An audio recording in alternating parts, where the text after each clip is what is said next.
دوسری بات یہ، ولا متخذات اخدان، اور نہ بنانے والیاں چھپے دوست۔ اس میں اسلام کا ایک بہت سنہرا اصول ہم سب عورتوں کو پتہ چلتا ہے۔ اسلام میں ایک عورت کی عزت و عصمت بڑی قیمتی چیز ہے۔ عورت کوئی بکاؤ مال نہیں یا دوسروں کے لیے صرف سامان لذت نہیں۔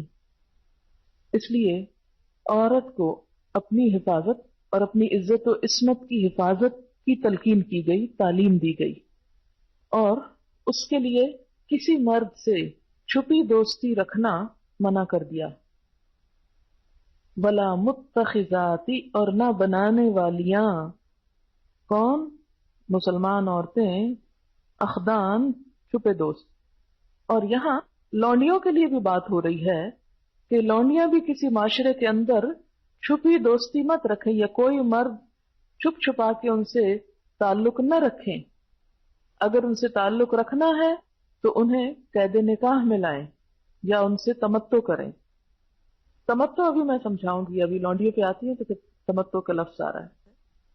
تمتع ہوتا ہے نکاح کے بغیر غلام عورت سے جو اس کی ملکیت میں ہو اس سے جسمانی فائدہ حاصل کرنا۔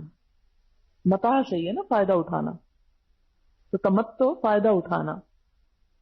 اب یہ جو ہے ہم سب کے لیے اور تمام مسلمان لڑکیوں کے لیے، عورتوں کے لیے، اس میں ایک واضح حکم موجود ہے کہ کوئی لڑکی کسی لڑکے سے، کوئی عورت کسی مرد سے چھپی دوستی نہ رکھے، شادی کے بغیر کوئی تعلق نہ رکھے، خواہ آپ بھائی بنائیں یا آپ کوئی اور اس قسم کا تعلق۔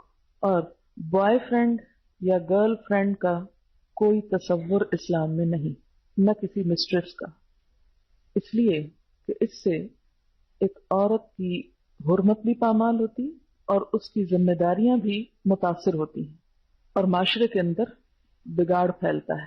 یہ بات بھی دشمنی، بغض و عداوت اور فحاشی کے پھیلنے کا ذریعہ ہے۔ اگر آپ ایک ہفتے کی اخباریں اٹھا کر دیکھیں تو آپ کو پتہ چلے گا کہ بہت سے قتل و غارت محض اس وجہ سے ہوتے ہیں کہ ایک لڑکی اپنے آشنا کے ساتھ دیکھی گئی۔ اس کے لیے آشنا کا لفظ ہمارے ہاں اردو اخباروں میں استعمال ہوتا ہے، چھپے دوست کے لیے، تو اس کو قتل کر دیا گیا یا دونوں کو مار دیا گیا یا لڑکی کو مار دیا گیا۔ تو یہ آپ دیکھیں کہ جیسے پیچھے بھی آیا نا کہ فاحشہ اور ساء سبیلا، ساء سبیلا میں یہ کہ بہت سی برائیاں اور ہلاکتیں اور تباہیاں پھیلنے کا ذریعہ ہے، خاندانوں کے اندر دشمنیاں پیدا ہونے کا ذریعہ ہے۔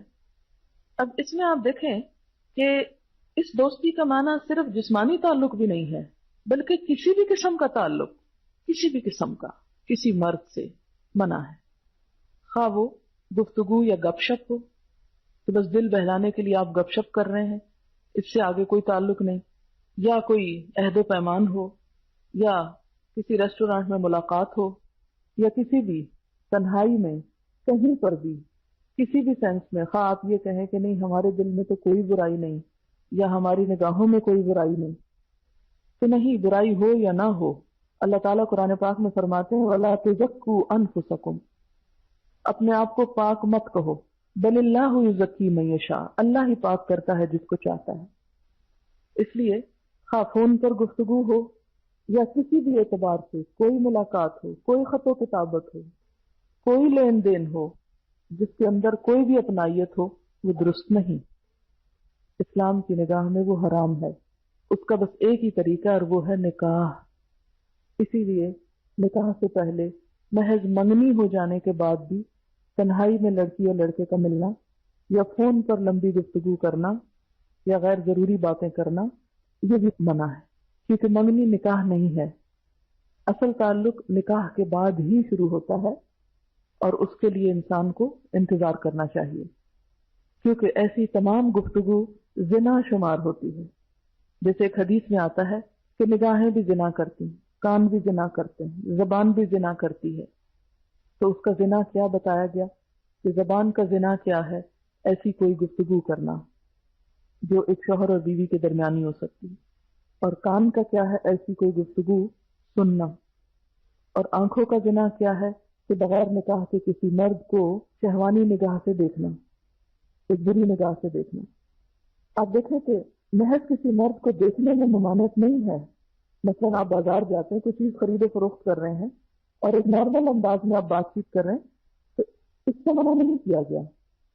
قرآن پاک میں جو لفظ آتے ہیں وہ ہے یغضوا من ابصارہم، یغضضن من ابصارہم.